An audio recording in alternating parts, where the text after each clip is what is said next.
40 मिनिटाला पोलीस स्टेशनमध्ये गेला. आमची 6 वाजेपर्यंत तक्रार घेतली नाही आणि तक्रार घेऊन पुन्हा फक्त 15 मिनिटात जामीन होऊन असे कलम टाकले. डायरेक्शन सुद्धा चुकीचं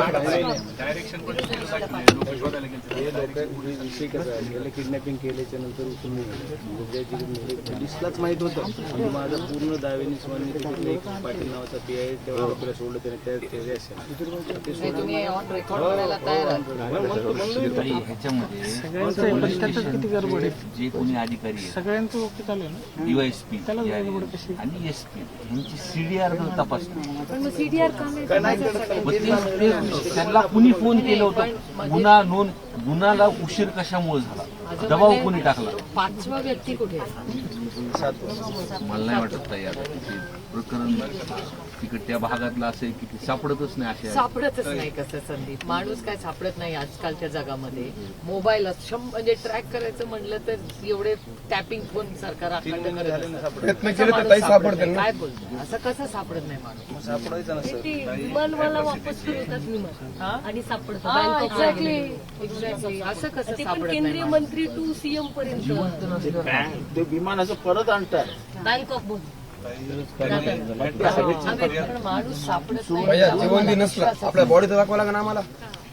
मान्य काय जिवंत नसू द्या, आम्हाला सांगावं लागेल ना हे माणूस इथं सापडला म्हणतो भाई बॉडी सापडली. माणूस जिवंत म्हणजे माणूस सापडत नाही याच्यावर मला विश्वासच नाही. काय सांगतो ताई पण सगळ्यात महत्वाचं पोलीस प्रशासनातली त्या काळातली CDR त्यांचे तपासले ना, त्यांना गुन्हा नोंद करायला कोणी CDR काढा सगळ्यांचे. आम्ही तेच म्हणतो ना, आम्ही तेच करतोय ना मागणी. महाजन PI केस राजेश पाटील मुले नावाचे PSI वाशीचा सर्वात महत्वाचं वाशीचं ते आपल्याला परत पुन्हा ह्याच्यामध्ये सर्वात महत्वाचं म्हणजे कुठल्याही मोठ्या मर्डर केसमध्ये प्रत्येक 2 दिवसांनी एक पत्रकार परिषद होते आणि झालेल्या इन्व्हेस्टिगेशनचा महाराष्ट्राला जनतेसमोर ठेवलं जातं.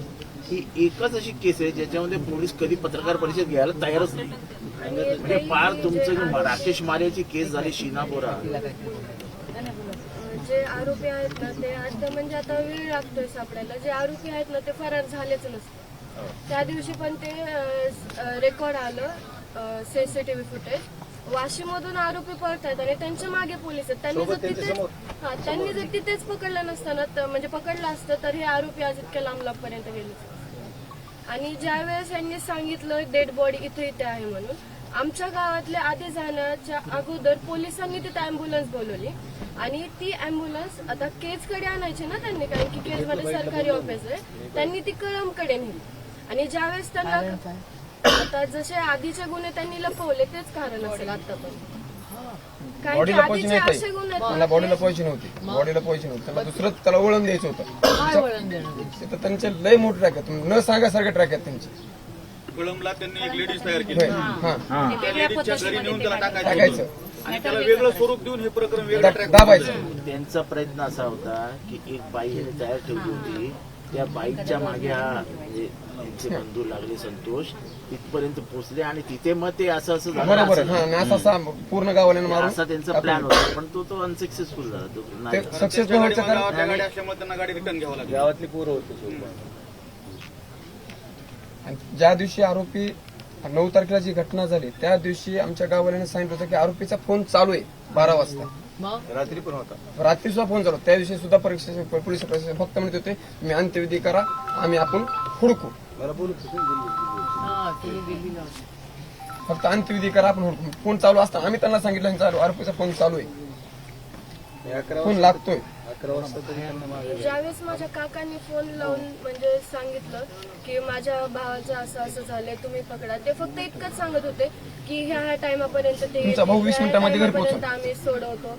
म्हणजे ज्यापर्यंत आमच्या हातात डेड बॉडी येत नव्हती तोपर्यंत माझा चाचा त्यांना कॉल करून विचारत होता तुम्ही कधी आणून म्हणजे तेव्हा ते सांगत होते की 20 मिनिटात आणून सोडतो, 10 मिनिटात आणून आम्ही सोडतो. इथपर्यंत आलेत, आम्ही इथपर्यंत त्यांना आणून सोडतो, तिथं तुम्ही या. तुम्ही तिथं गेले की ते म्हणायचं नाही नाही ते त्या दिशेने म्हणजे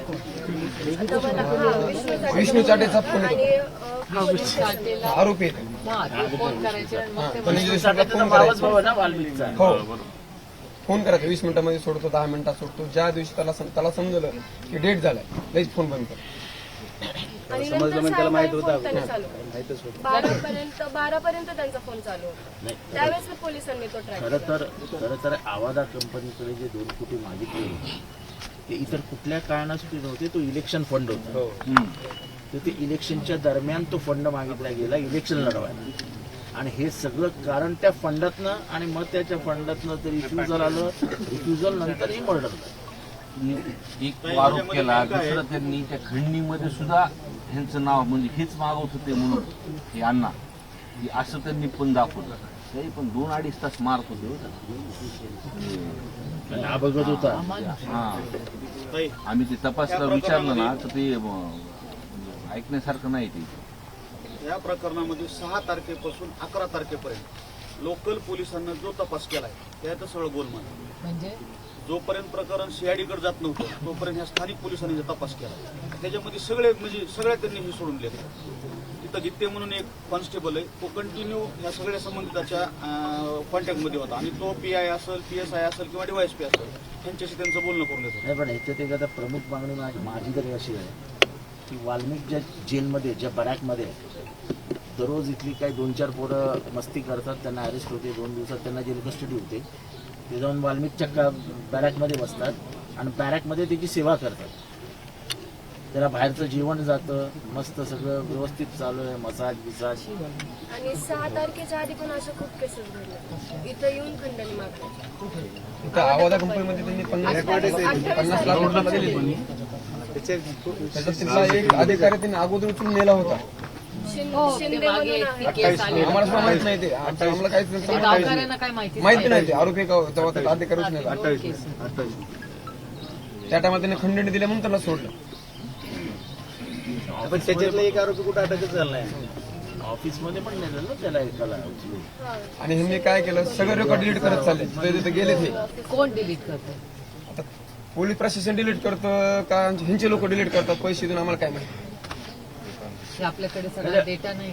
आता आम्ही काही सापडल्यात व्हिडिओ, काही डिलीट झाल्यात. इथलं पोलीस प्रशासन कसं काम करतं. ते राजाभाऊ देशमुखने केस नोंदवली आहे धक्काबुक्कीची फडची. आता फडचं नाव माहिती सगळ्यांना जगाला, कैलास फड आणि त्याचा पोरगा, त्याचं काय नाव मला माहिती नाही. तो रिव्हॉल्वर लावून फिरतो, निखिल. आता FIR नोंदवली. FIR मध्ये कैलास फडचं नाव आहे आणि आरोपी म्हणून कैलास फड यांचा मुलगा. अरे मला नाव नाही माहिती SP ला. सेम बापू अंधाच्या केसमध्ये वाल्मिक कराड, त्याने वाल्मिक कराड नावच नाही दिलं, वाल्मिक अण्णा, त्यामुळे सुटला तो. म्हणजे हे व्यवस्थित नावं पण. 12 दिवस या घेतली नव्हती. जयंत पटेलचे त्यावेळेस सभा, हो बरोबर, त्यावेळेस ती या घेतली. DSP त्यावेळेचे पण त्याचं नाव म्हणलं की या घेत नव्हते. तो एकदम आता पुढे काय करायचं म्हणजे तुमच्या काय अपेक्षा? मला प्रशासनावर विश्वास नाही राहिला. मला पण नाही. गुडते शेंडा त्यामध्ये कुणी असो, मंत्री असो, संत्री असो, काही घेणं त्यांना. आम्हाला न्याय, आम्हाला अशी अपेक्षाच नाही न्याय भेटायला. लवकर न्याय मिळाला तर जाऊया ना. शिकतील बघा ताई. लवकर जर न्याय मिळाला अवघड आहे. हे ताई असं होऊ शकतं, ह्यांच्या जामीवर तर सुटले ताई, हे जामीवर तर सुटले. आमचा एकही माणूस गावातला तुम्हाला बाहेर दिसणार नाही, कोणत्याच कामाला गेला. थोडा त्रास होणार. काही आता भावना अशी झाली आहे की समजा माझे वडील प्रमुख होते तर त्यांच्यावर ही वेळ आली तर बाकी सामान्य लोकांचं काय, त्यांनी कसं जगायचं. आणि आता हे जर यांना जर काही नाही झालं तर ते उद्या बाहेर येतील. नाहीतर हे असे यांचं जे मेन कोण आहे त्यांनी जर ह्यांना जरी आज फाशी झाल्या तरी त्यांनी दुसरे 7 बनवले तर बाकीचे सगळे घाबरणारच ना. बाकीचे कशा बाहेर येतील. भीतीचं वातावरण स्वाभाविक आहे. आपल्या सध्या लोकशाहीमध्ये तेवढं दहशतच आहे. संतोष देशमुख सरपंच असं सगळ्या गावाचं सगळं केलं, चांगलं केलं, न्याय मांडला, सगळं केलं. त्या दिवशी बी थोडेफार काय भांडणं झाले असतील, तो नको म्हणला असेल, करू नका, मारू नका. त्या माणसाला हे का आवडलं नाही, आवडलंच नाही ना, म्हणून त्यांना हे केलं. ह्यात सगळे कोण असतील तर दोषी, माझ्या लेकराला मारणारे ह्यात सगळे पोलिसच असतील, कोण असतील फौजदार असतील, कोण जमादार असतील, काय असतील काय असतील. फक्त ह्यांच्यावर पूर्ण दोष का नंतर माझे लेकरं गेल्यावर धनंजय देशमुख गेले तर ह्यांना दिशा तर दाखवावं, काही तर झालं असतं, थोडंफार तर काही हातपाय मोडून तर माझं लेकरू सापडलं असतं. हातपाय तर मोडून आज तुमचा भाऊ तुम्हाला बघायला भेटत होता ना. ह्यांना काहीच भेटू दिलं नाही, ह्यांना काहीच कळू दिलं नाही. का बरं? ह्यांना का माझं कसं लेकरू आहे तसे हे मारे कर्यांना काही लेकरं नसतील का बायका नसतील का ह्यांना कोण नसल, ह्यांना आई नसतील का त्यांना वडील नसतील का, ह्यांना का केलं एवढं, ह्यांना काय करायचं, ह्यांना काहीतरी करायचं. आमच्या गाववाल्याला सांगायचं, आमचे गाववाले सगळे बोलवायचे, काहीतरी ठरवायचं. असं एकट्या माणसाला नेऊन असं करायचं का? मला करताना पण काय वाटलं असेल, मला काय वाटत असेल, मी त्याची आई असं मला काय वाटत. मी स्वयंपाक करून ठेवला माझ्या लेकराला सोमवार सोडा 5च रिंग वाजल्या माझ्या नंतर माझा फोनच बंद झाला, नंतर केला तर स्विच बंद झाला. धनू दादाचा फोनच लागत नाही रे, मला मी दादालाच बघतो ग. लई माझं लेकरू गुन्हे होतो, गुन्हे म्हणजे कुणाला गुन्हीच म्हणून बिगर गुन्हे कोणच म्हणत नाही.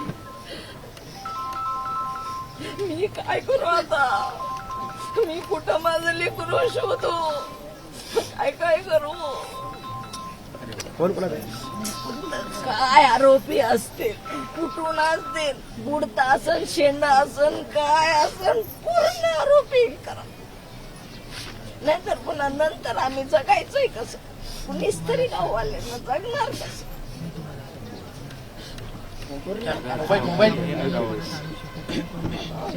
मला न्याय तर पाहिजे, मी तुमच्यासाठी हो न्यायच मला लवकर पाहिजे. जशाच्या तसे मला ते लोक माझ्या लेकराला केलं तसं बघायलाच भेटले पाहिजे आणि पूर्ण मला संरक्षण दिलं पाहिजे. आज माझी सून माझा लेकरू, मी काय करू मी आता.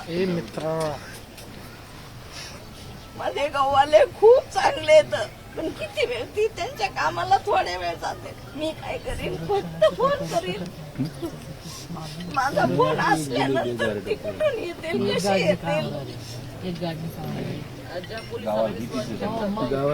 त्याचं घर पाटील सरांचं बसायला उचलू लागला, तो घरी पाण्याचा ग्लास घेत होता. संतोष हे सांगते देवता पाटील त्यांनी आधी धनंजय देशमुख करून चांगली माहिती आहे. त्यांनी इथं रूम्स करून राहण्यासाठी आले, त्यावेळेस धनंजय देशमुख यांच्या दिसत दोघांनी म्हणजे त्यांचा पसारा लावण्यापासून सुरुवात म्हणजे चांगली ओळख, घरचे संबंध ठेवले त्यांनी. सांगतील तुम्हाला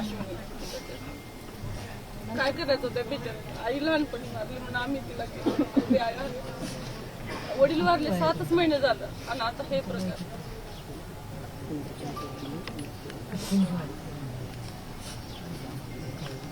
सगळे आहेत तुम्ही आमच्या पाठीचे, तुम्ही आहे. सगळं गाव पण माझं, सगळे गावकरी माझेच आहेत. मला एक पण माणूस विसरू शकत नाही. आम्हाला काय उत्तर देणार बाप्पा आपण? काय हो गुन्हा तरी काय केलं.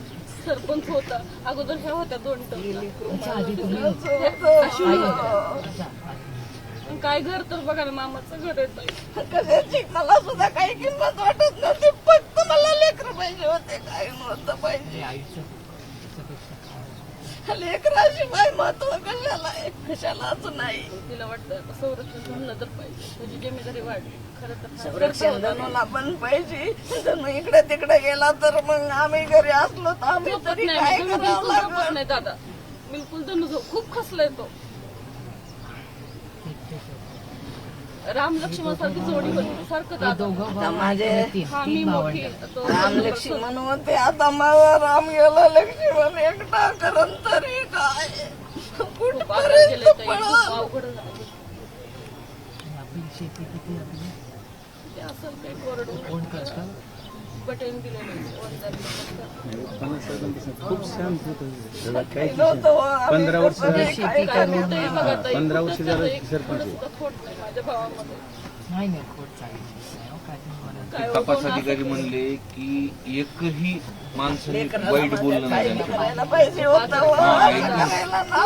आणि पाणी आणा पाणी